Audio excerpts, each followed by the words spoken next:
líderes que tuvo el fascismo. ¿Quiénes son estos personajes? Pues el personaje que está a la derecha es archiconocido, con ese bigotito que lo caracteriza, es Adolf Hitler, por supuesto, dictador de Alemania durante la Segunda Guerra Mundial. Él es el exponente más importante del fascismo, pero el iniciador del fascismo, el padre del fascismo, digámoslo así, fue el personaje que está a la izquierda. Me refiero a Benito Mussolini, quien fue dictador de Italia durante la Segunda Guerra Mundial. Así que estos señores pues nos llevan a preguntarnos qué cosa fue el fascismo o qué cosa es el fascismo, porque el fascismo todavía se puede manifestar en la actualidad. Todavía hay políticos, gobernantes, a los cuales se les puede nombrar así, como fascistas. Sin embargo, el fascismo, con todas sus características, lo vemos después de la Primera Guerra Mundial, ¿ya? Este fascismo es una ideología y un sistema de gobierno que surgió en Europa luego de la Primera Guerra Mundial. Sabemos que la Primera Guerra terminó en el año 1919 con la firma del Tratado de Versalles. Una de las consecuencias de la Primera Guerra Mundial fue el surgimiento de esta ideología, de esta forma de gobierno que llamamos el fascismo, o fascismo, dirán los italianos. Entonces el fascismo no existió antes de la Primera Guerra Mundial. Tal vez podemos encontrar alguna ideología, algún movimiento con algunas características fascistas, pero no le podemos llamar fascismo. Llamamos fascismo a un movimiento ideológico que se desarrolló luego de la Primera Guerra Mundial o durante el periodo de entreguerras, que sería lo mismo. Recordamos que cuando hablamos del periodo de entreguerras, como su nombre lo señala, estamos hablando de los 20 años que separaron a la Primera y a la Segunda Guerra Mundial. Es decir, desde 1919 hasta 1939, que fue el año en que empezó la Segunda Guerra Mundial. El fascismo empezó en Italia, nació en Italia, con Mussolini. Pero el fascismo va a ir extendiéndose. A ver, me están preguntando si el fascismo corresponde a la extrema derecha.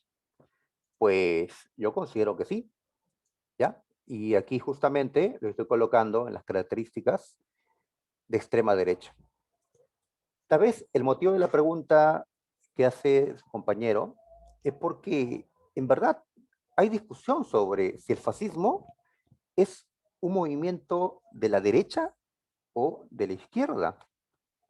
Cuando debaten los expertos, podemos ver sus debates en YouTube, pues hay gente de derecha pues, que considera que el fascismo fue una manifestación de la gente de izquierda. Señalan, por ejemplo, que cuando Hitler lideró el partido nazi, el Partido Nacional Socialista, Hitler lideró un partido socialista, es decir, un partido de izquierda, que Hitler era un socialista. Sin embargo, nosotros consideramos que era todo lo contrario. Más bien el fascismo fue un movimiento antifascista, anticomunista, ¿ya? Un movimiento pues ya contrario a ello. Y esto ya ha sido motivo de pregunta en examen de admisión de San Marcos y también de otras universidades, que el fascismo pues en efecto fue un movimiento o una ideología antisocialista. El nombre del partido pues no marca en sí su naturaleza, ¿no? Solamente es un nombre, ¿no? Así que sí, considero que el fascismo es un movimiento de extrema derecha. Ya ahora llegamos a ese punto para poder mencionar algo más. A ver, entonces estamos señalando que el fascismo nació en Italia. ¿ya? Pero eh, el fascismo italiano contagió a otros políticos en Europa y en el mundo inclusive en el Perú también existieron políticos fascistas en ese tiempo. En Historia del Perú pues hablarán de Luis Flores y la Unión Revolucionaria, que imitaron las prácticas fascistas que en Europa se vivía en esa época. Pero eso es otro tema, ¿no? Entonces, el fascismo comenzó a surgir también en otros países. Entonces, podemos hablar de fascismos, como algunos señalan, ¿ya? Ahora, ¿cuál fue la manifestación del fascismo más extremo, más fuerte, pues, que se vivió en el continente europeo? El fascismo en Alemania, encabezado por Hitler. Y a ese fascismo alemán le llamamos con el nombre de nazismo, ¿ya? Nazismo, ¿ya? Entonces, el nazismo es una expresión del fascismo, pero ya en Alemania. ¿Está bien? ¿Son idénticos? No son idénticos porque el nazismo, si bien es cierto, recoge las características generales que tiene el fascismo, el nazismo va a incorporar, Hitler va a incorporar a su ideología algunas características que en Italia no tenía el fascismo. ¿Ya? Eso lo vemos en un momentito. Ahora, la Universidad de San Marcos nos preguntó esta cosita. ¿Cómo se le conocen a los regímenes, a los gobiernos, a los países que adoptaron el fascismo? Pues se les conoce como estados totalitarios. ¿Ya? Eso fue una pregunta de admisión. Entonces, cuando escuchen hablar sobre los totalitarismos en tiempo de la Segunda Guerra Mundial o antes de la Segunda Guerra Mundial, se están refiriendo pues a los países fascistas, ¿sí? Los países donde triunfó el fascismo, sobre todo pues Alemania e Italia. Muy bien. Y esto de por qué llamarle totalitarios a estos países es por una característica del fascismo, el considerar que el Estado debe ejercer un control total sobre la población. De ahí llamarles pues totalitarismos, para, digamos, señalar su total oposición al individualismo que la ideología liberal defiende, ¿sí? Entonces, una cosa es defender, pues, ¿no? La autonomía del individuo, la libertad personal, y otra cosa es, pues, defender que el Estado más bien ejerce el control sobre nosotros, como el fascismo consideró. Muy bien, hemos dicho que el fascismo nació en Italia, pero tenemos que entender qué pasaba en Italia para que el fascismo triunfe, ¿ya? ¿Qué ocurría con Italia? ¿Qué condiciones se dieron en este país para que allí nazca el fascismo y se imponga con el tiempo? Vamos a ver. A ver, como hemos dicho, el fascismo surgió luego de la Primera Guerra Mundial. Y la guerra dejó pues a los países que participaron en una gran crisis económica, social, política, de todo tipo. Pero hubo países que sufrieron la guerra más que otros. Uno de ellos fue Italia. A Italia la guerra le costó mucho. Y eso que Italia no es considerado un país que perdió la Primera Guerra Mundial, al contrario. Italia está entre los países que se consideran ganaron la Primera Guerra. Se Recuerda, cambió de bando. así es, justamente eso iba Areste. Recuerda que Italia iba a estar en el grupo de la llamada triple, estaba bueno en la triple alianza, pero se cambió a la triple entente, ¿sí? Y estando en la triple, o apoyando a la triple entente, o mejor dicho, al bando aliado, como le hemos llamado la semana pasada, Italia figuró entre los vencedores de la guerra. Es cierto, pero el quedar como victorioso no significa pues que tu economía esté de maravilla, ¿no? No. La guerra le costó mucho a Italia. Italia quedó en crisis económica. que Italia no estaba tal vez como para pelear la guerra, pero quería conseguir territorios en el mar Adriático, que está al costado de Italia. Así que Italia entró, pues, ya perdió como más de medio millón de hombres en la guerra, ¿no? Medio millón de muertos. Su economía quedó pues mal, va a haber una inflación creciente en Italia. Entonces, la guerra le trajo una fuerte crisis a este país. ¿Ya? Entonces, para entender por qué se vuelve fascista, primero pues entendemos que era un país en crisis en ese momento. Y cuando uno quiere salir de una crisis, pues a veces opta por vías radicales. Y el fascismo fue pues una vía radical. Lo moderado es pues seguir la democracia, ¿no? La democracia liberal. Más bien los radicales tenían dos opciones. La derecha extrema, es decir, el fascismo, y la izquierda extrema, el comunismo. En tiempos de crisis, pues muchos optan por lo más radical, como creyendo pues que de esa manera se va a poder salir de la situación. Ahora, para entender también lo que pasaba en Italia, hay que recordar que, si bien es cierto, Italia estaba en el grupo ganador, en el bando aliado, Italia pronto abandonó, se alejó de sus aliados, es decir, de Francia, de Inglaterra y de otros. ¿Por qué se aleja de ellos? Porque siente que le humillaron. Italia se había cambiado de bando porque quería, recuerdas, territorios que tenía el imperio austrohúngaro. Cuando Francia, Inglaterra le plantearon a Italia que se cambie de bando, pues Italia aceptó con la condición de que le entregaran esos territorios. Terminó la guerra y a Italia sí le dieron territorios. Veíamos la vez pasada territorios como el Trentino, el Trieste, sí, pero Italia se va a sentir pues que le dieron migajas.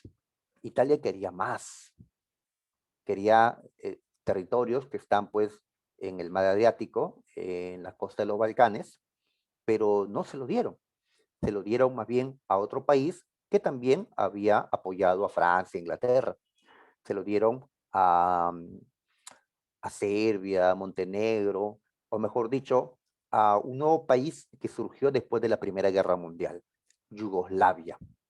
¿Sí? Recuerden el mapa, Yugoslavia nació después de la Primera Guerra en la península balcánica. Entonces, Italia va a estar molesta, pues con Yugoslavia, molesta con Francia, con Inglaterra, con los aliados, porque consideró que no le dieron ya lo que merecía recibir, que su medio millón de muertos pues hacía que le entreguen esos territorios. Entonces Italia va a sentirse humillada, ¿no?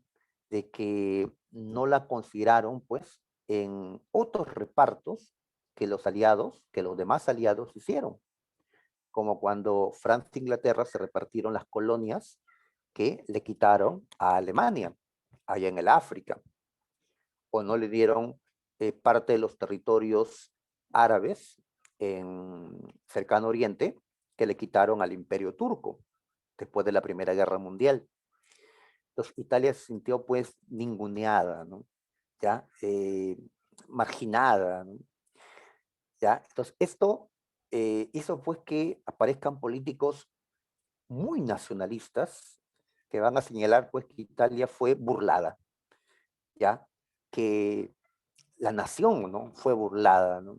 Y así está surgiendo un componente fuertemente nacionalista en este movimiento fascista.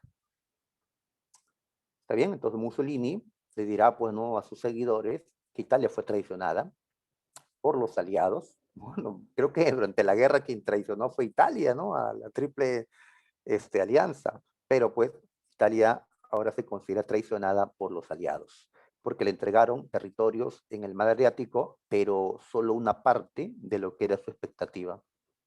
Y no le entregaron pues otros beneficios que los demás, como Francia e Inglaterra, sí obtuvieron tras la Primera Guerra Mundial. Muy bien. Ahora, por otro lado, los grupos de poder en Italia, es decir, bueno, grandes empresarios, industriales, terratenientes, vieron con temor que dentro de Italia, movimientos comunistas, ¿sí? De izquierda extrema, estaban pues avanzando política, ¿no? Socialmente. ¿Ya? Entonces, estos grupos de poder económico temían que, eh, quién sabe, Italia podría vivir una revolución como lo había vivido Rusia, ¿sí? Recuerda que en estos mismos momentos, en Rusia se vivía una revolución comunista liderada por Lenin, y Lenin convertía a Rusia en el primer estado socialista, ¿ya? Que hemos llamado la Unión Soviética. Muy bien, ¿y por qué los grupos de poder económico en Italia tenían miedo, pues, al avance del movimiento comunista dentro de Italia? Que recuerden lo que pasó en Rusia. Cuando Lenin tomó el poder, luego de su revolución, se eliminó la propiedad privada de los medios de producción. Los burgueses de allá dejaron de serlo, ¿no? Porque perdieron sus empresas, sus propiedades. Los terratenientes en Rusia perdieron sus tierras. Entonces, todos los grupos de poder económico en Italia no van a querer que pase lo mismo. Por eso buscaron a quién apoyar, a quién pueda parar a estos comunistas. ¿Ya? Y el hombre, pues que aparece en escena y era pues un anticomunista, era pues Benito Mussolini.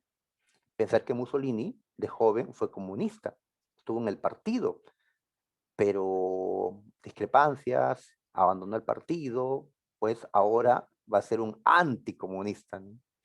Así pasa en política, ¿no? Estás en un lado, después, quién sabe, en el lado opuesto. Muchos chicos, pues de jóvenes, siguen una línea y cuando ya pues pasan 20 años o menos, pues están en el otro lado, ¿no? Defendiendo otras cosas. Eh, muy bien. Entonces, todo esto significa pues que Benito Mussolini aprovecha lo que está sucediendo, ¿ya? Aprovecha pues que hay, ¿no?, una burguesía italiana que busca parar el avance comunista, y que también pues hay ese sentimiento de humillación entre muchos italianos, ¿ya? Así que él va justamente a representar la defensa de la nación italiana y también pues la defensa de esos grupos de poder económico.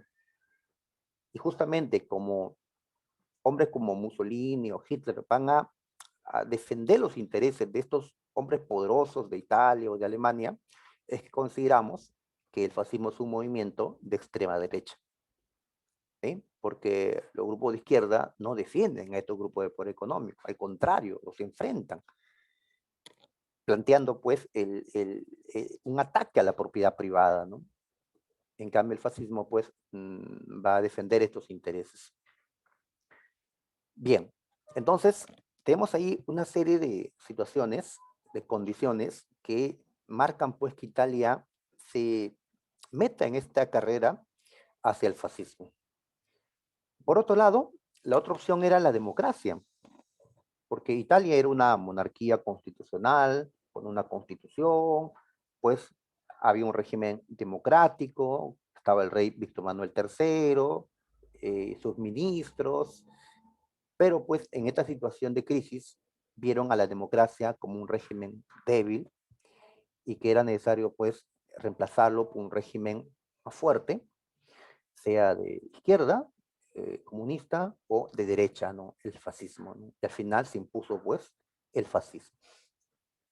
Bien, aquí en pantalla vemos a Benito Mussolini, que está con el brazo levantado. ¿Sabes por qué, no? Es el saludo fascista que ha pasado a la historia, ¿no? El saludo fascista. Ajá. Es un saludo que se utilizó en la antigua Roma. Es el saludo romano, en principio, ¿no? Convertido ahora en un saludo fascista en el siglo XX. A Mussolini lo consideramos el ideólogo del fascismo. y el que va a aplicar por primera vez esas ideas en un gobierno, porque es el primer gobernante fascista en la historia, así como Lenin es el primer gobernante comunista en la historia, ¿no? Allá en Rusia, claro, ¿no? Muy bien. Eh, Mencionamos que va a fundar el Partido Nacional Fascista, va a tener en su interior a excombatientes de la Primera Guerra Mundial.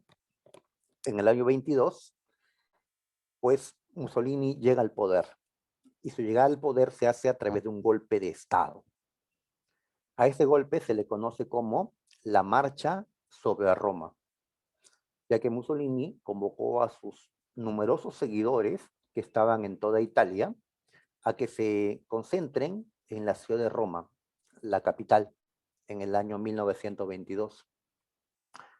Se identifican los fascistas italianos con una camisa negra que van a usar, así como en Alemania, con Hitler usaron camisas pardas, un uniforme pardo. En Italia usaban pues ropa negra para identificarse.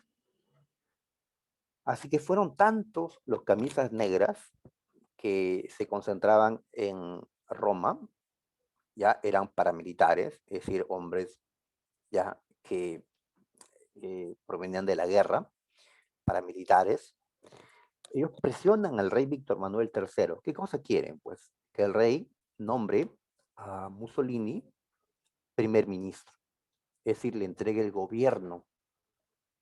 Quien ejerce el gobierno, quien dirige el gobierno en la práctica es el primer ministro, ¿no? Entonces el rey Víctor Manuel III tenía, ¿qué opciones ante la presión? Enfrentar a los camisas negras, pero no lo hizo, ya que temió que esto termine en una guerra civil que desangre y genere una mayor crisis en el país. ¿Qué terminó haciendo el rey? Pues nombrando a Mussolini primer ministro. Y así Mussolini se convirtió pues en el gobernante de Italia desde 1922 hasta su muerte a finales de la Segunda Guerra Mundial. Mussolini. ¿Está bien? Entonces, ahí dirá, pero esto no es un golpe de Estado, porque al final los camisas negras no atacaron. Sí, pero de todas maneras fue un acto de presión contra el rey y consiguieron pues su beneficio, ¿no? Los golpes de Estado no siempre pues son radicalmente violentas como tal vez nos imaginamos. Acá al costado vemos pues un símbolo de los fascistas. Ahí están los fascios, estas ramitas que juntas son fuertes, ¿sí? Pero separadas son débiles. Un símbolo pues de la unidad que el fascismo proclamó. Ajá. Esto, por cierto, lo usaban los romanos en la antigüedad. Ahora lo vemos pues en Italia fascista. ¿Y por qué hay mucho de romano en el fascismo italiano? Porque justamente dentro del pensamiento de Mussolini está el poder volver a esos tiempos donde Italia puede ser una potencia, donde Italia dominó el Mediterráneo. Así que Italia quiere volver a ser un imperio en el Mediterráneo como en la antigüedad. Así que adopta eh, elementos pues de la vieja Roma. Aquí vemos características del fascismo que ha sido motivo de pregunta en examen de admisión. Aquí está. Bien, hemos señalado que el fascismo es de derecha extrema, ya que el fascismo va a ser financiado por la gran burguesía. Política, y eso lo sabemos, ¿no? Por las campañas que nuestros políticos han hecho, ¿no? Siguen haciendo, se requiere de recursos. Y los grandes empresarios, pues, lo aportan, eh, declarándolo o a veces ocultando, ¿no? Tal apoyo, como se habrán enterado, pues, ¿no? En nuestra política. Una característica importante, también hemos mencionado, fue el totalitarismo. El Estado debe ser, pues, omnipotente, ¿no? Todopoderoso. Esto significa que el fascismo surgió como una ideología opuesta al liberalismo. Así es, acá debajo mencionamos que el fascismo es antiliberal. Los liberales, en ese tiempo y hasta el día de hoy, pues, los liberales defienden la libertad individual. El Estado no puede ya atentar contra nuestra libertad individual. Hasta hoy, ¿no? Hay gente, pues, que en defensa de esa libertad, pues, se opone a medidas que se han dado contra, pues, ¿no? Por la lucha contra la pandemia, pero tal vez está abusando de esa libertad, ¿no? También hay intereses colectivos que hay que tal vez priorizar, ¿no? Entonces, mientras los liberales defendían a la libertad individual, ¿ya? Y decían que el Estado está para defender justamente nuestras libertades y que el Estado debe ser pues lo más pequeño posible, los fascistas van a defender lo contrario, un Estado grande, no todopoderoso, ¿no? Que el individuo no es nada fuera del Estado, como estas palabras de Mussolini, todo en el Estado, nada fuera del Estado, nada contra el Estado, ¿ya? Hitler, más que Estado, hablaba de la nación alemana o la raza alemana o la raza aria. Pero en todo caso podemos identificar pues Estado, nación, ¿sí? La patria, la raza, dependiendo, claro, o tomando en consideración ciertos elementos, ¿no? Ahora hablamos de Hitler y su idea de las razas. Bien, otro elemento es el ultranacionalismo, un nacionalismo pues extremo, ¿no? Desmesurado, ¿no? Una defensa tan radical contra de lo nacional que choca pues con lo extranjero, ¿no? Los fascistas pues ven como enemigos, ¿no? Aquellos que les vencieron en la Primera Guerra Mundial o no le dieron lo que ellos pidieron, ¿no? Así que este ultranacionalismo pues lleva a los italianos a rechazar, ¿no? A franceses, ingleses, americanos, etcétera, eh, que sienten que los traicionaron, ¿no? Después de la Primera Guerra. Pero también encuentran enemigos de la nación dentro justamente del país, como va a ocurrir con Hitler, que va a encontrar pues a enemigos, a los judíos que vivían dentro de Alemania. Ellos no son alemanes, dirá Hitler.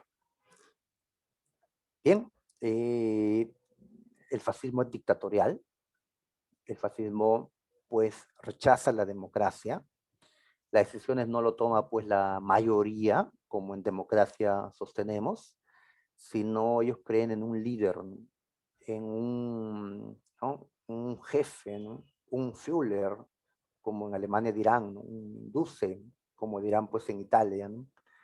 Un líder con carisma, un líder que los dirija y que con mano dura pues ponga orden y cree unidad, y si no, no va a haber victoria, no va a poder haber revancha y todo lo que ellos buscaban. Y si hay oposición popular, pues hay que reprimir esa oposición. El fascismo fue anticomunista, anticomunista. Así es, ya que mientras por un lado el comunismo va a atacar la propiedad privada de los medios de producción, el fascismo va a defender la gran propiedad privada de esos grandes empresarios que hemos mencionado, ¿no? Y la clase media también va a apoyar por esto al fascismo, porque la clase media también veía con peligro el avance del comunismo y la eliminación de la propiedad privada. Entonces verás que una Italia, una Alemania fascistas eran enemigos de pues la Unión Soviética, que era pues un estado socialista o era un régimen comunista el que tenían. Y en la guerra, en la Segunda Guerra Mundial, pues se verán las caras. Un solo partido podría existir. Cuando Mussolini tomó el control, pues se eliminaron los demás partidos, fueron prohibidos.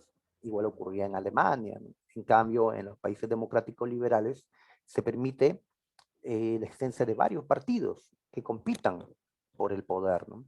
Unipartidismo versus multipartidismo.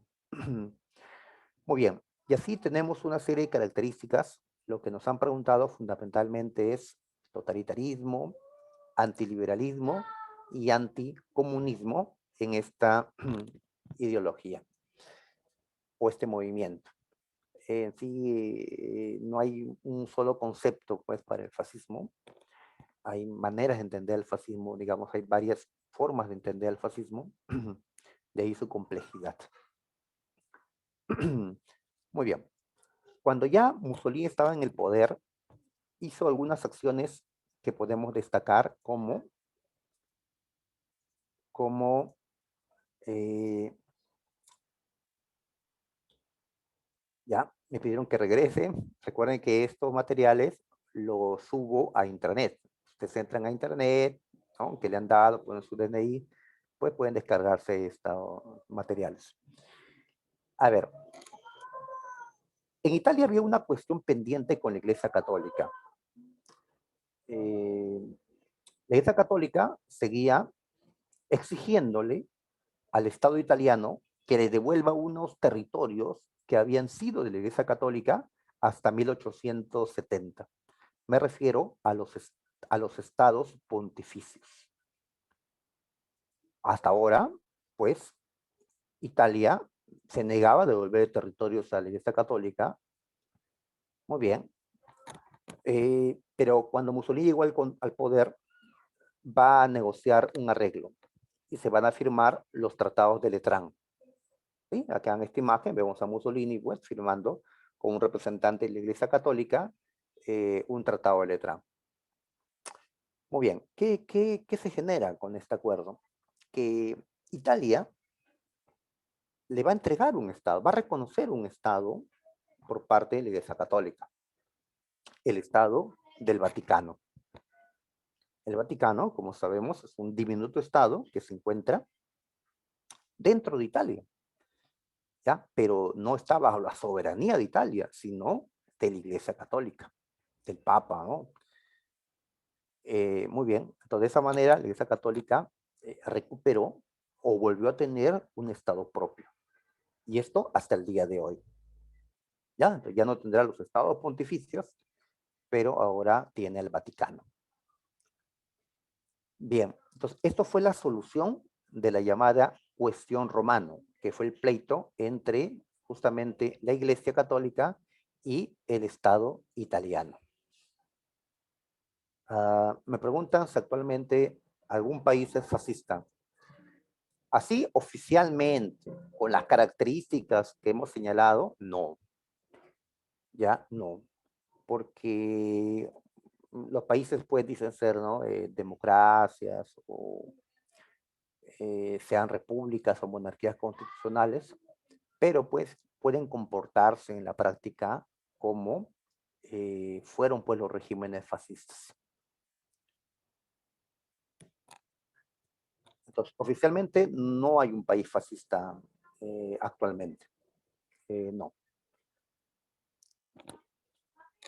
El fascismo, pues, Y en la práctica, profe, algún país que se parezca o que tenga esas bases. en la práctica,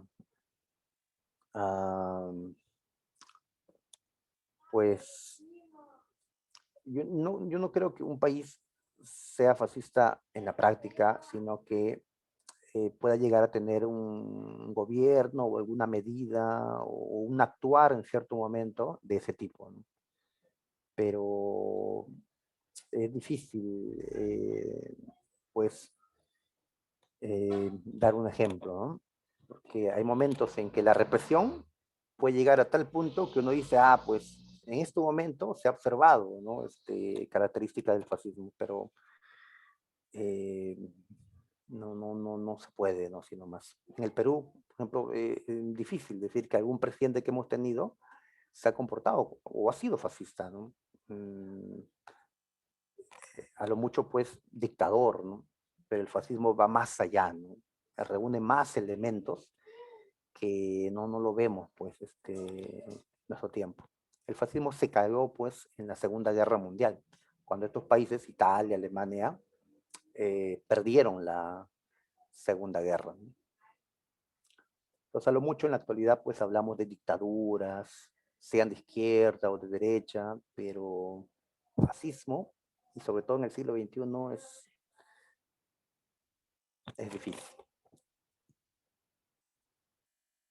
Bien, por otro lado, Italia buscó expandirse y vemos en este mapita que Italia, que ya tenía controlada Libia, que era una de sus colonias en África, como Somalia y Eritrea, logró con cierto esfuerzo pues tomar Etiopía, que era una de las últimos territorios en África que quedaban por dominar. ¿Ya? Entonces vemos que la Italia fascista promovió pues el imperialismo, que es otro elemento que colocamos pues dentro del fascismo. Bien, pasando a Alemania, pues para que Alemania se convierta en fascista se dieron similares condiciones que en Italia. Lo mismo, ¿no? La Primera Guerra Mundial, que fue una derrota y una humillación para Alemania, y esto también despertó, pues, ¿no? Un fuerte sentimiento nacionalista entre los alemanes. Un deseo de revancha, de venganza por parte de los alemanes contra, pues, quienes fueron sus vencedores. El Tratado de Versalles, así es que fue repudiado en Alemania, ¿no? Recuerda que este tratado condenó con severidad a Alemania. Ya hemos señalado, ¿no? Diferentes condenas que recibieron, eh, una gran suma de dinero que Alemania debía de pagar. Entonces, en este tiempo, estamos ya en los años 20, Alemania está pues buscando pagar a Francia, Inglaterra, a los que le ganaron en la Primera Guerra Mundial, ¿no? Pero mientras Alemania siga pagando, pues su economía va a continuar en la crisis. Y por eso, pues, consideraban que esto no debían de cumplirlo. Pero Hitler logra, pues, convencer a la gente diciendo que no al Tratado de Versalles.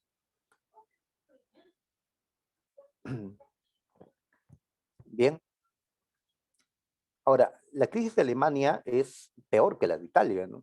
Porque Alemania perdió la guerra, ¿no? Y está condenada a pagar, pues, una gran suma de dinero por el Tratado de Versalles.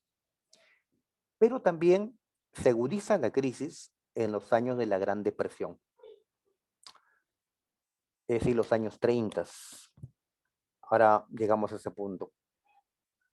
Entonces también el comunismo avanzaba en Alemania. Inclusive, poco después que acabó la Primera Guerra Mundial, se produjo una revolución comunista dentro de Alemania, con los espartaquistas y Rosa Luxemburgo, que al final fracasó. Pero esto llenó de temor a los grupos de poder económico dentro de Alemania, y ellos terminarán pues apoyando a un líder anticomunista como fue Adolf Hitler, financiando, ¿no? su campaña, su movimiento, ¿no? Muy bien. Entonces, vemos las causas muy similares a las de Italia. Mencionamos que Hitler llegó a convertirse en líder del Partido Nacional Socialista Obrero Alemán. Este partido va a ser conocido en la historia como el partido nazi, ¿sí? El partido nazi. Así que le llamamos nazis a su gente o el nazismo a esta ideología. Y repito, por más que el partido oficialmente se llamaba Partido Nacional Socialista, en sí este partido no era un partido socialista, en el sentido de que el socialismo es una ideología obrera o de izquierda que busca imponer una propiedad colectiva, estatal. No iba por ese sentido.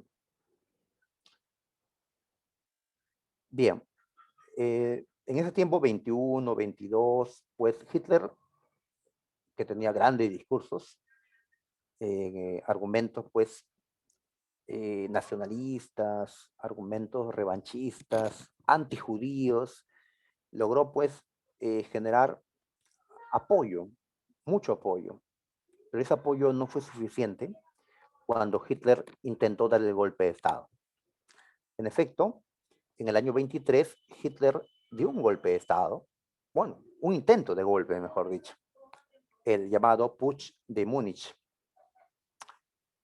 Así es, ya mal organizado, no tenía todavía el apoyo que tendrá más adelante. 10 años después, Hitler va a ser pues, el político más importante de Alemania, pero en estos momentos todavía no. Así que en vez de llegar al poder, llegó a la cárcel. Estuvo ya más de 8 meses encarcelado. Allí tuvo el tiempo para escribir Mein Kampf, Mi lucha, ¿sí? Obra pues que contiene el pensamiento y lo que él quería hacer. A Mi lucha le llaman pues la Biblia del nazismo. Y ahí conocemos más pues sobre sus pensamientos, ¿no? Ahora, si inicialmente intentó llegar al poder por la fuerza, con un golpe de Estado, con una revolución de derecha, pues ahora Hitler cambia su camino, ¿no? Ahora va a buscar llegar al poder utilizando el régimen democrático que había en Alemania en ese tiempo, haciendo que su partido pues sea el más fuerte y poder controlar el parlamento, el Reichstag, y poder ganar las elecciones inclusive para ser el presidente de Alemania. Recuerda que Alemania es una república desde finales de la Primera Guerra Mundial, cuando sacaron al último emperador, al Kaiser Guillermo II, y se establece un régimen democrático, la llamada República de Weimar o de Weimar. Hitler buscaba pues restaurar el imperio, el Tercer Reich, como se le conocerá, ¿no? Bien, una vez que ya llega al poder, pues ya va a deshacerse de la república, de la democracia, de lo que caracterizó a Alemania en este tiempo. Bien, ¿en qué tiempo es que el nazismo se hace muy fuerte? Pues en tiempos de la Gran Depresión, es decir, los años 30. La Gran Depresión fue una época de crisis económica a nivel mundial, prácticamente. Una profunda crisis que empezó en los Estados Unidos, recuerdas, y que afectó severamente a Alemania. Entonces, en esa situación, cuando Alemania estaba, eh, había habido una inflación tremenda en los años 20, después de la Primera Guerra Mundial, y había logrado recuperarse un poco. Viene la Gran Depresión o el crack de 1929 y nuevamente, ¿no? Lleva pues a la profunda crisis económica a Alemania. Entonces, en esa situación en que no todo subía y la gente pues está desesperada, con una hiperinflación pues tremenda que Alemania llegó a vivir en ese tiempo, ¿sí? Es como cuando nosotros estábamos gobernados por Alan García en el primer gobierno, o como estuvo Venezuela también, pues ahí es cuando, en ese contexto, el partido nazi se convierte en el partido más importante, ¿no? ¿Ya? Y así, en los años 30, es que Hitler va a poder llegar al poder. Muy bien. En las elecciones que se dieron en ese tiempo, Hitler no le pudo ganar a Hindenburg. Hindenburg era un anciano, mariscal, héroe de la Primera Guerra Mundial, era el presidente ya varios años. Hitler no le pudo ganar a Hindenburg. Pero como Hitler tenía el control prácticamente del Parlamento, y Hitler tenía entonces también el apoyo de gente en las calles, pues va a presionar de tal manera que el anciano presidente lo nombró canciller, así como el rey de Italia nombró primer ministro a Mussolini, ¿sí? Igual Hindenburg terminó nombrando canciller a Hitler ante la presión del partido nazi. Tal vez no salieron a las calles con las armas, como ocurrió en Roma, pero políticamente, mediante no argustias, pues se logró esa presión. Hitler terminó llegando al poder de esa forma. ¿Qué es canciller? Me están preguntando. Pues en el caso del Perú, canciller pues es el que ejerce el Ministerio de Relaciones Exteriores, pero en el caso de Alemania, pues el canciller es el jefe de gobierno. El jefe de gobierno, como es Angela Merkel en en tiempos actuales de Alemania, es el que conduce el país. Entonces, es el segundo cargo más importante. Primero está el presidente y después está el de canciller, en el caso de Alemania, ¿no? Entonces Hitler llegó a ser canciller de esa manera. Y ya como canciller va a maniobrar para poco a poco tener pleno control, aprovechando que el anciano presidente Hindenburg está enfermo y que va a morir pronto. En efecto, en el 34 muere Hindenburg y Hitler asume el control total. ¿Ya? Y ahí es cuando desaparece la República Democrática de Weimar y nace una nueva Alemania con Hitler concentrando el poder, una nueva Alemania conocido como el Tercer Reich o el Tercer Reich, y con un Hitler todopoderoso conocido como el Führer, el líder, ¿no? El caudillo. Por acá mencionamos unas características propias del nazismo, propias en el sentido de que estas características no están en el fascismo general, sino está específicamente en el fascismo alemán, en el nazismo. A ver, tenemos al pangermanismo, es decir, la búsqueda de la unión de todos los alemanes, de toda la nación germana. Hitler, como ustedes lo saben, él no es alemán de nacimiento, él llegó a nacionalizarse alemán, él es austriaco. Sin embargo, él se considera alemán, porque en su concepción de ciudadanía, uno no es ciudadano por nacer en el territorio de un país. En su definición, él es alemán porque pertenece a la raza aria, porque pertenece a la nación germana. Él cree pues que uno es alemán por la sangre, por la raza y no por un papel, pues, o por el lugar donde haya nacido, inclusive por el idioma que hable, ¿no? Eso se lo dirá pues a los judíos que vivían dentro de Alemania, y eran muchos los judíos que vivían dentro de Alemania, que a pesar que hablaban alemán, a pesar que habían nacido en Alemania, él con el tiempo no los va a considerar alemanes, le va a quitar la ciudadanía y de esa manera va a poder pues perseguirlos. Sí, eso ya sabemos de los campos de concentración, la unidad de la nación germana, identificada con la raza aria. El antisemitismo. Los judíos, podemos decirlo, pertenecen a un grupo étnico o a una raza, entre comillas, que llamamos la raza semita. Pero cuando decimos que el nazismo es antisemita, estamos diciendo pues que rechaza la presencia de los judíos en Alemania. Lo rechaza.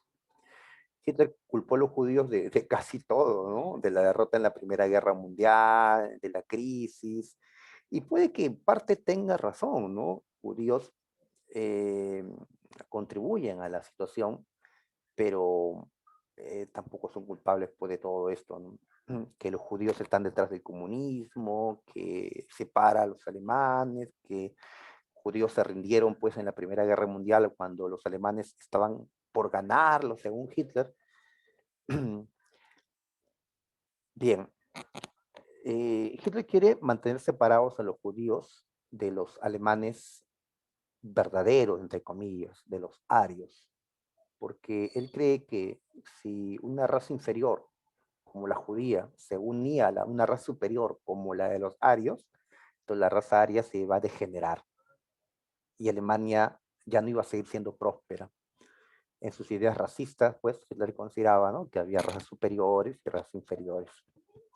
Hitler decía que Estados Unidos era el país más desarrollado, que los blancos de ese país se mantuvieron mayormente puros al no mezclarse con los nativos, con los indígenas de América del Norte.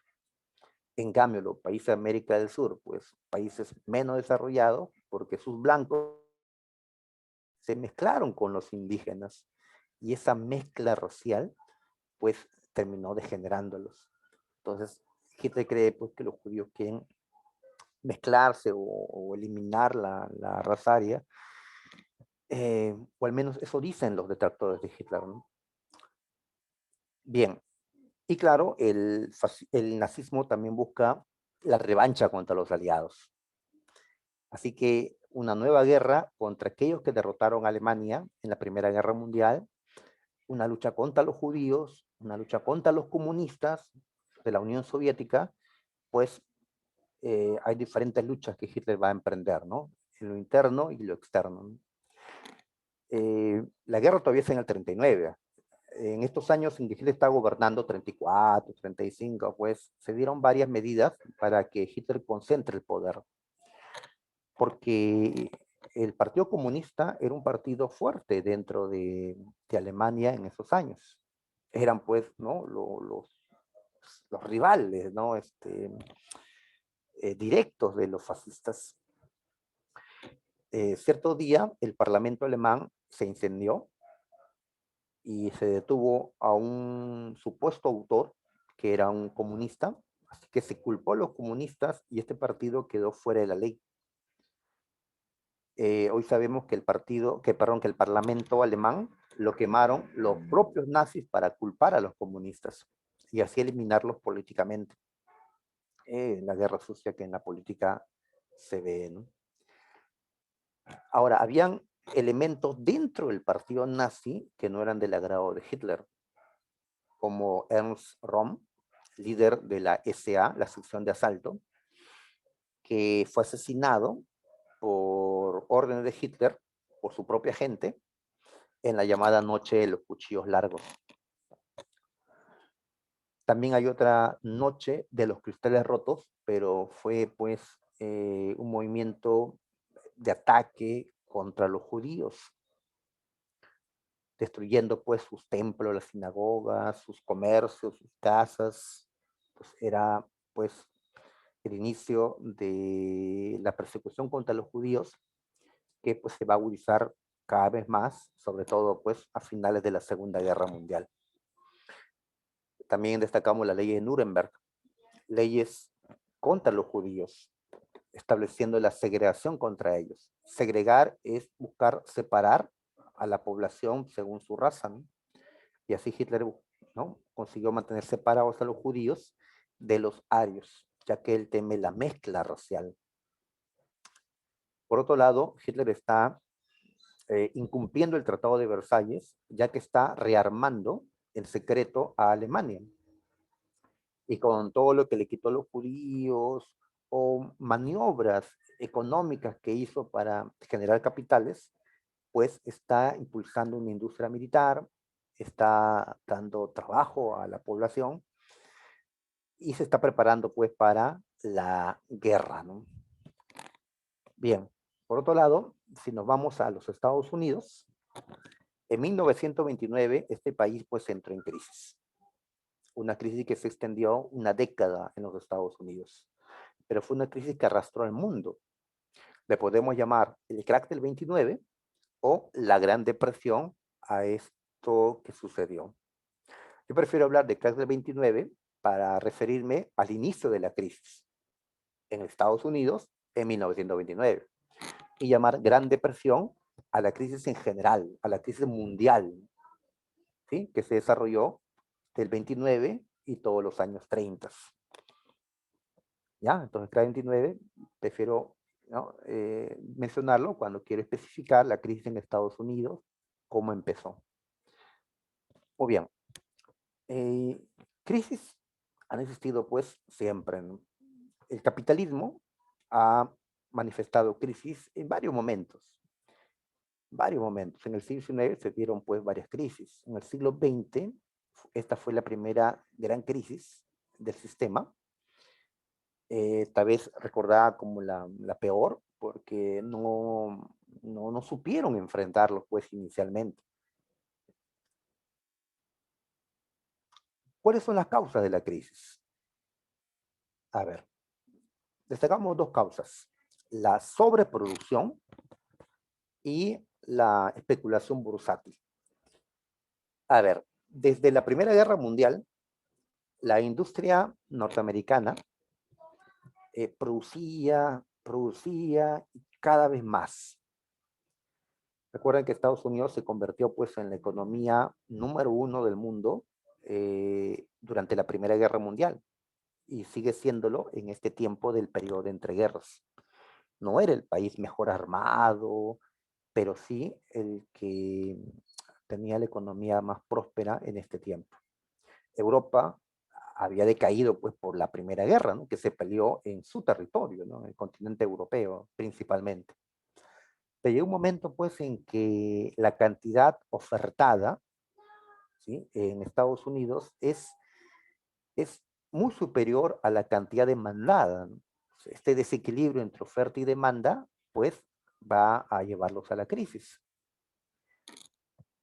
Acá no había pues una intervención de parte del Estado, de decir, el Estado no interviene frente al sector privado para tal vez regular, ¿no?, esta producción, porque Estados Unidos pues es un país liberal en el que el Estado no interviene en el mercado. Sin embargo, la política liberal va a mostrar estos problemas, estos errores.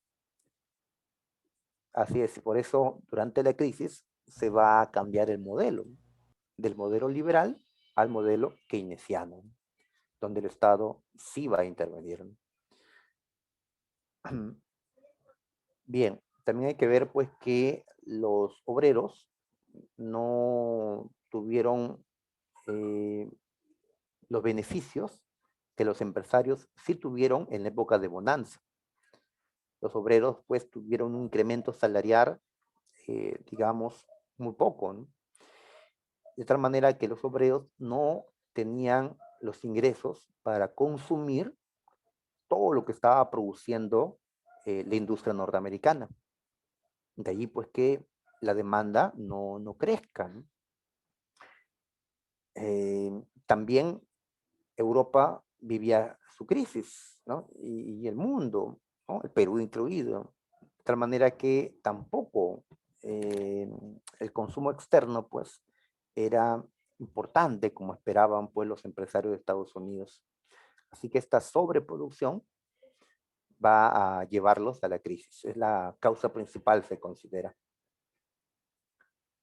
Por otro lado, está la desmedida especulación bursátil. Es decir, como las empresas estuvieron creciendo durante los años 20, durante los felices años 20, como se le ha llamado, la gente invirtió en la bolsa de valores. La bolsa de valores más importante en el mundo, desde la Primera Guerra Mundial, era la bolsa de Wall Street en Nueva York, Estados Unidos.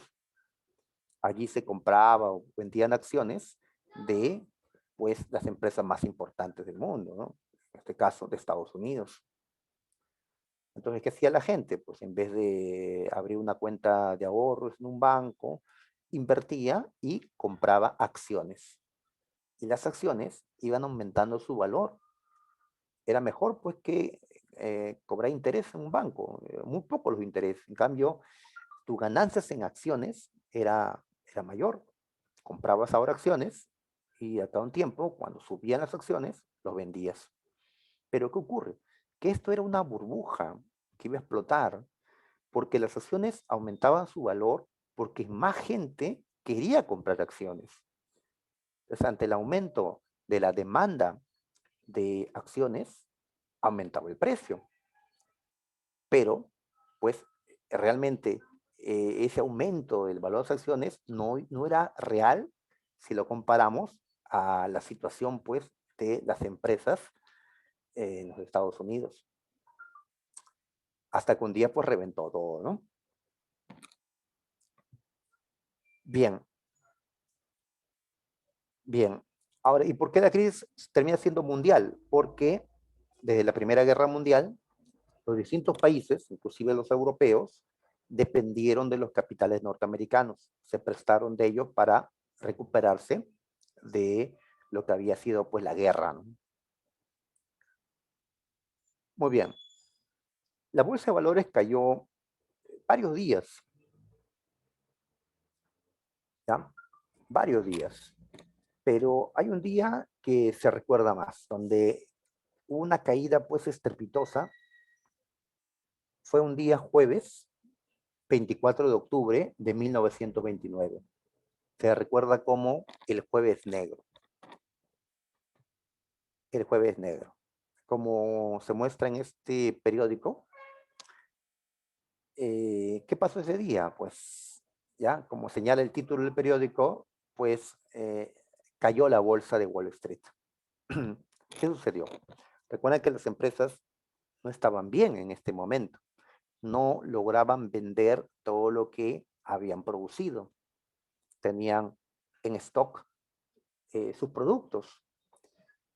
Entonces la gente, al ver que la situación estaba cambiando, algunos quisieron vender sus acciones de esas empresas, pero llegó el pánico financiero, enterados de que unos querían vender, todos quisieron vender sus acciones. Ese día, el jueves negro, al mismo tiempo, 13 millones de acciones se pusieron en venta. Todos querían vender, nadie quería comprar. Y así como antes, cuando todos querían comprar acciones, generaron que crezca de una manera irreal, ¿no? El precio de las acciones, el valor de las acciones, ahora que todos quieren vender sus acciones, cae estrepitosamente el valor de sus acciones a valores pues irrisorios, ¿no? Y así aquellos que habían invertido en la bolsa, aquellos que habían comprado acciones, pues lo perdieron prácticamente todo, ¿no? Y los bancos habían prestado, habían dado créditos para que la gente compre acciones. Los bancos ahora, ¿qué podían hacer? Sus acreedores, a quienes le prestaron dinero, lo han perdido sus acciones. Ahora, ¿cómo recuperan los bancos los préstamos? Bien, entonces esto se va complicándose en los días siguientes. Estados Unidos va a soportar la mayor recesión de su historia. Es decir, su economía se va a paralizar. Las fábricas, pues, pararon de seguir produciendo. Los bancos van a quebrar.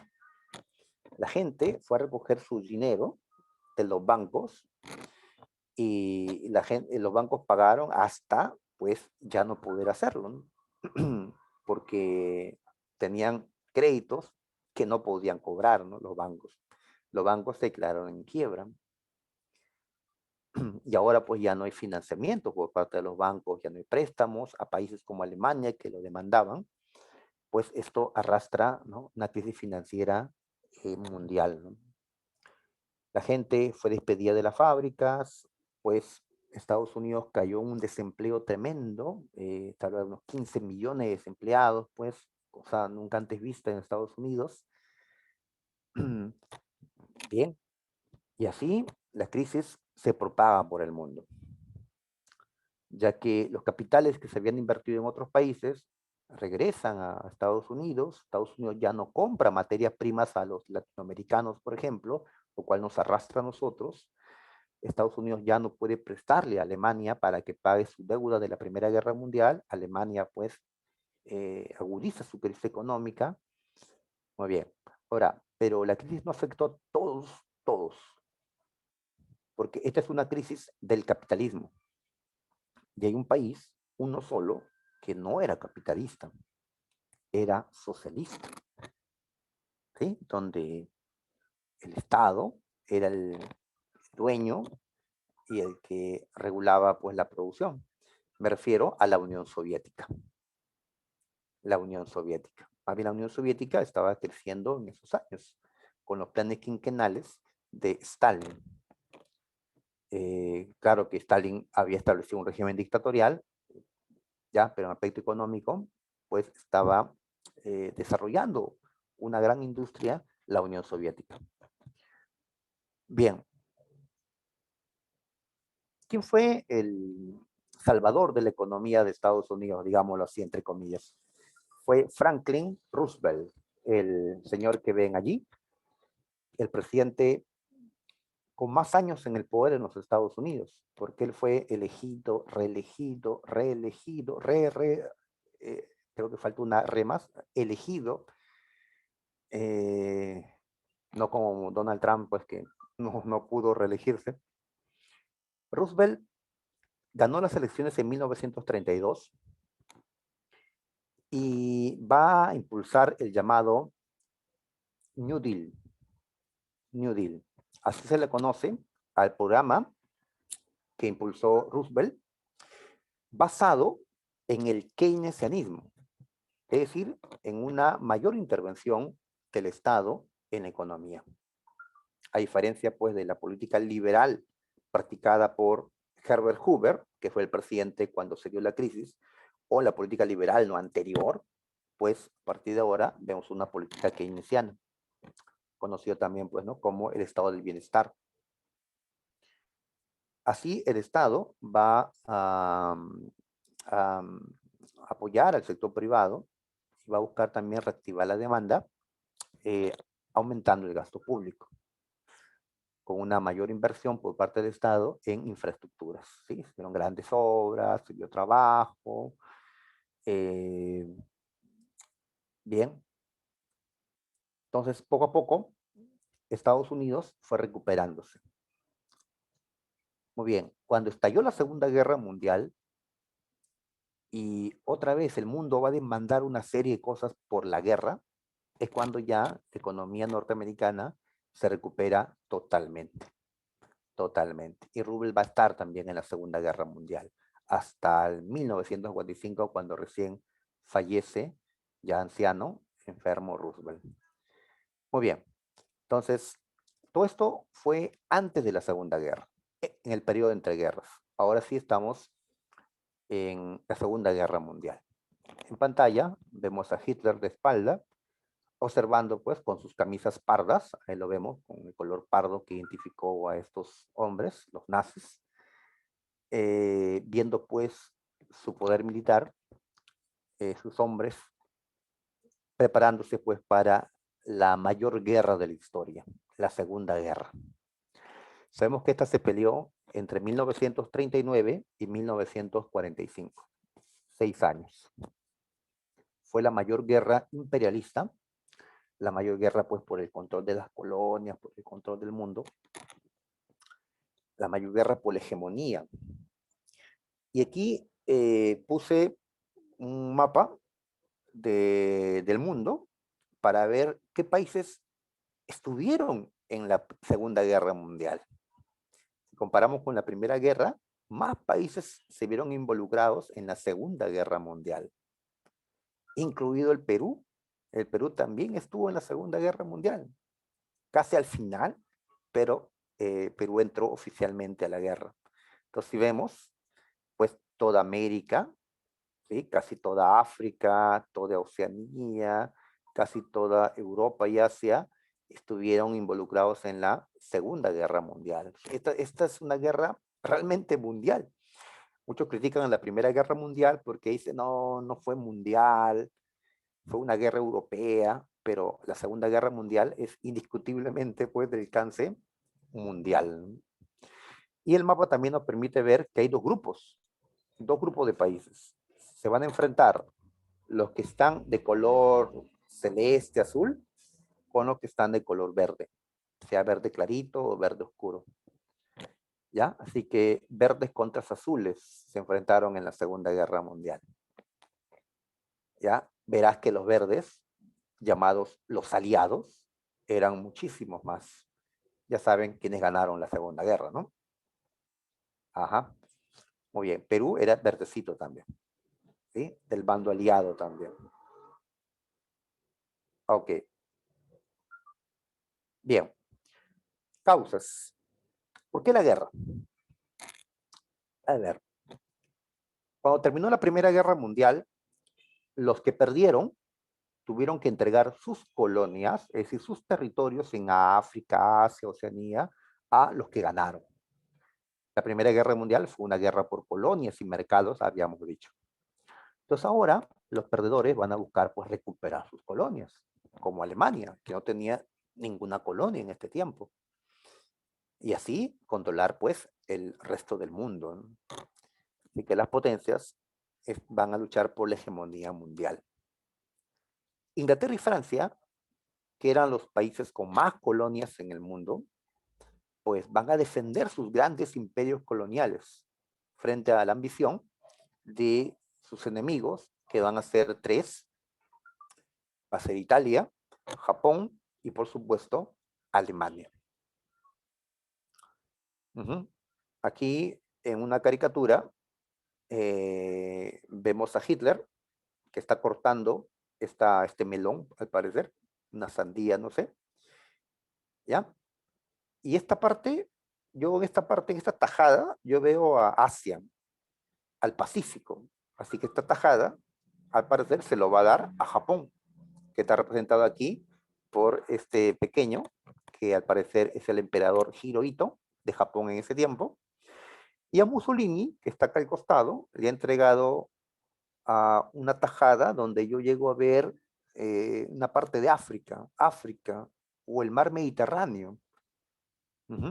Y el resto, la tajada más grande, pues, se lo queda Alemania. Claro, o sea, el melón representa la tierra, por supuesto, ¿no? Y se están repartiendo entre tres. Hitler se quedará pues con la mayor parte, ¿no? Pero le va a dar su parte a sus aliados Japón e Italia. Solo es una caricatura hecha por los enemigos de estos, obviamente. Si ellos hubieran ganado la guerra, pues más bien estaríamos viendo las caricaturas que los alemanes, italianos, japoneses hicieron, cosa que seguramente no los tenemos. Muy bien, causa fundamental de la guerra fue el Tratado de Versalles. Ya sabemos, ¿no? Esta guerra fue para... Alemania hizo esta guerra para ya no cumplir el Tratado de Versalles, para ya no seguir pagándole a Francia, Inglaterra, etcétera, la deuda del Tratado de Versalles. Ya no, ¿no? Y recuperar todo aquello que habían cedido en 1919. Por eso se acusa, ¿no?, a los que crearon el Tratado de Versalles, a los vencedores de la Primera Guerra Mundial, de haber sido demasiado drásticos con el perdedor, ¿no?, y provocar de esa manera una guerra de revancha. El expansionismo alemán, por supuesto, es causa de la guerra. Alemania busca expandirse, no solo conseguir colonias pues, en otros continentes, sino conseguir territorios en la propia Europa. Porque el mismo Hitler plantea que los alemanes son muchos, hay más alemanes pues que italianos, que franceses, pero el territorio que tienen es relativamente pequeño, sobre todo pues por las pérdidas territoriales que Alemania sufrió en la Primera Guerra Mundial. Entonces, Alemania con Hitler van a justificar su expansión con una teoría que ellos llaman Lebensraum, que nosotros llamamos la conquista del espacio vital. Y esto ha sido 2 veces pregunta de la Universidad de San Marcos. ¿Cómo Hitler justifica su guerra?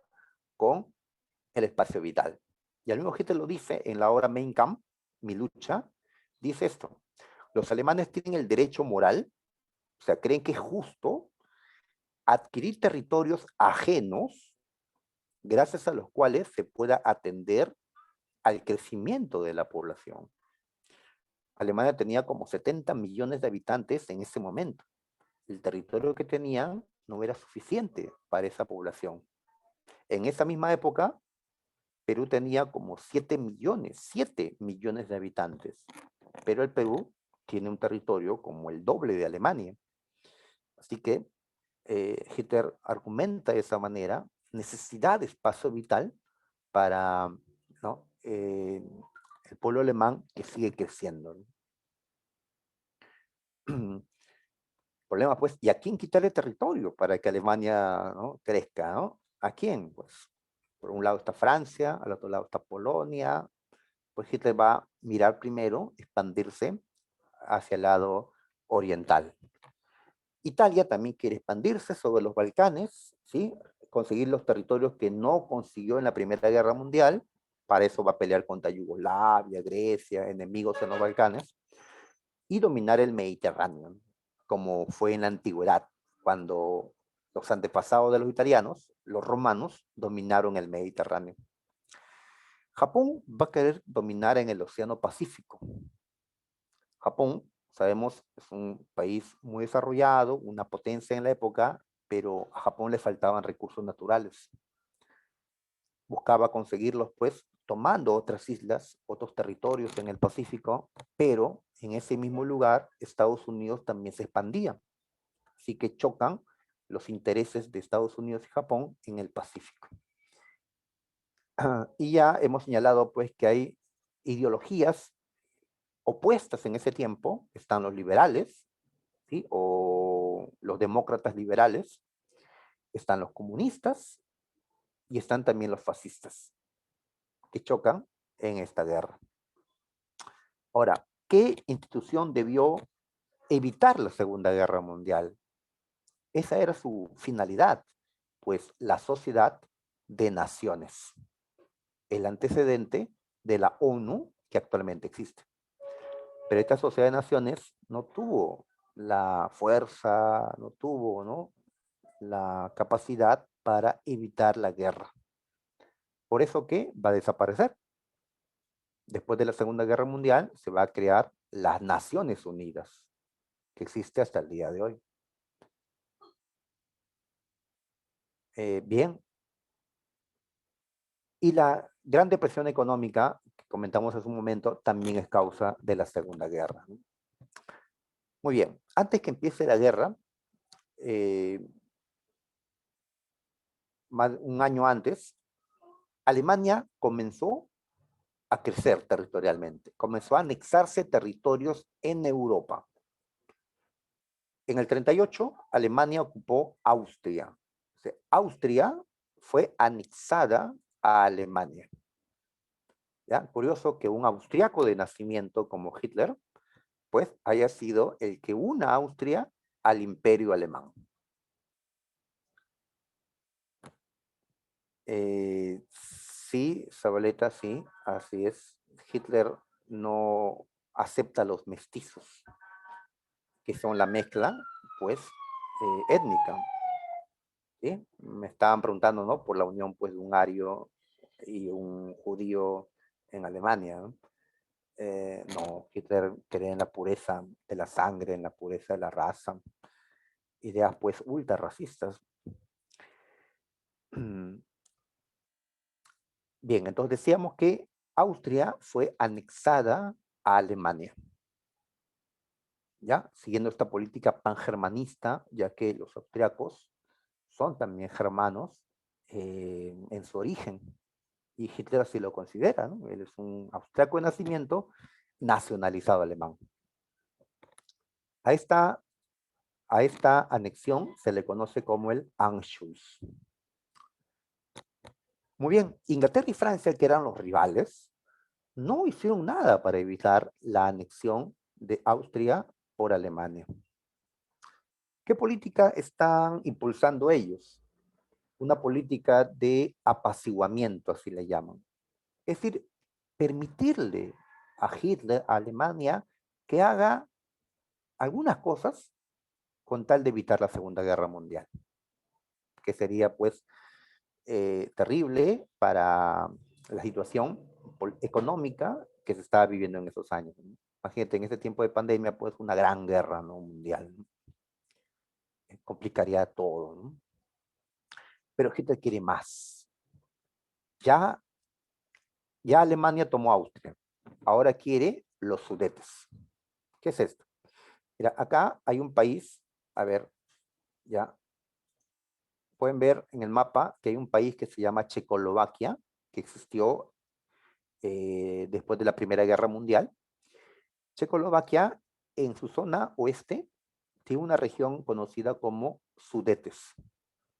Entonces Hitler argumenta que en los Sudetes hay germanos, hay alemanes, hay arios, y que tiene que estar esa zona dentro del territorio alemán. Checoslovaquia se opuso a esta anexión. Entonces, temiendo que haya guerra, los ministros de Inglaterra y de Francia se reunieron con Hitler en la conferencia de Múnich para tratar este tema, la situación de los Sudetes. Inglaterra y Francia terminaron aceptando en el llamado Pacto de Múnich que Alemania se quede con los Sudetes, ¿ya? Pero que ya no pretenda otro territorio, que se olvide de la guerra. Hitler está de acuerdo, pero por ahora nada más. Y así, Alemania se anexó a los Sudetes. Sin embargo, Alemania fue más allá. Alemania no solo ocupó los Sudetes, sino que también ocupó gran parte de Checoslovaquia, como el mapa nos lo menciona, ¿no? Incumpliendo lo que habían acordado con los ingleses. A pesar que Hitler incumplió el pacto de Múnich, no hubo guerra, porque Inglaterra y Francia se lo permitieron. Pero llega un momento en que Alemania quiere más territorios, ¿no?, aún, y ya tenían que tenerlo como sea. ¿Qué territorio ahora va a querer Alemania? Pues va a querer Polonia, país que había reaparecido después de la Primera Guerra Mundial. Lo vemos ahí al costado de Alemania. Esta vez Inglaterra y Francia rechazaron esto. No, Polonia además es nuestro aliado, dirá Francia, ¿no? Si atacas Polonia, te declaramos la guerra, le dicen Inglaterra y Francia a Alemania. Ahí está, se terminó la política de apaciguamiento. Muy bien, ¿y qué es lo que hace Hitler? Pues Hitler va a invadir a Polonia y así se desató la Segunda Guerra Mundial. ¿Sí? San Marcos nos preguntó ya, pues, ¿cuál fue el primer país atacado o invadido en la Segunda Guerra Mundial? Ese fue Polonia. Ahora, poco antes que empiece la guerra, triunfó la Guerra Civil Española, con la victoria de un fascista llamado Franco, un hombre con ideas semejantes pues a Mussolini, a Hitler, pero en España, ¿no? A pesar que Italia y Alemania le dieron apoyo a Franco para que llegue al poder, para que gane la guerra civil frente a los republicanos, España luego no apoyó a Italia y Alemania en la Segunda Guerra Mundial. España no estuvo oficialmente en la Segunda Guerra. Y también poco antes que empiece la guerra, Alemania y la URSS, que son enemigos, Alemania y la Unión Soviética, enemigos, a pesar de eso, y sorprendentemente, firmaron un pacto de no agresión, conocido como el pacto Molotov-Ribbentrop. Acordaron no enfrentarse, un pacto de no agresión, y secretamente acordaron repartirse territorios en Europa Oriental, sobre todo repartirse Polonia, que era de interés para ambos.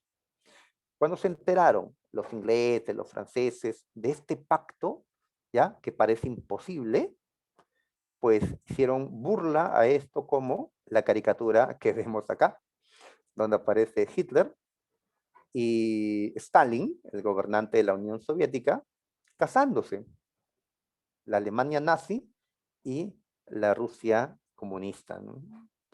Ahí está, ¿no? Y ponen como pregunta, pues, ¿cuánto durará la luna de miel? Porque si eran enemigos, pues esto era solo temporal, ¿no? Llega un momento en que uno de ellos traiciona al otro, ¿no? Hitler, como siempre, ¿no? Le va a clavar un puñal, como otra caricatura lo dice. Bien, entonces la guerra empieza. Acá mencionamos pactos. Se le llama pacto anticominter, o bueno, hay un pacto que más se destaca, llamado anticominter, al que firmaron Alemania y Japón. Anticominter significa anticomunista, es decir, que fue un pacto en contra de la Internacional Comunista, que era una organización de partidos comunistas en el mundo. También está el Pacto de Acero, que fue el pacto entre Alemania e Italia. Y esto se convirtió después en el eje o pacto tripartito de Alemania, Italia y Japón. Así que en adelante vamos a llamar eje a este grupo de Alemania, Italia y Japón. Bien, en el 39 empieza la guerra cuando Alemania, el 1 de septiembre, invade Polonia. Pero chicos, son las 5. Nos ha ganado la hora nuevamente. Así que vamos a dejar la Segunda Guerra Mundial, el desarrollo de la guerra y las consecuencias para la próxima. Como que 1 hora y media no es suficiente, ¿no? 2 horas debería ser para Historia Universal. Ya, entonces la próxima vemos el desarrollo de la guerra y también tenemos que ver la Guerra Fría en sus cuestiones generales. ¿Ya? Después hablamos de la Guerra Fría en sí, su desarrollo, y la última clase, el fin de la Guerra Fría. Listo, entonces, de mi parte, sería todo. ¿Ya? Gracias por la atención, muchachos. Y no al fascismo, ¿ah? No al fascismo.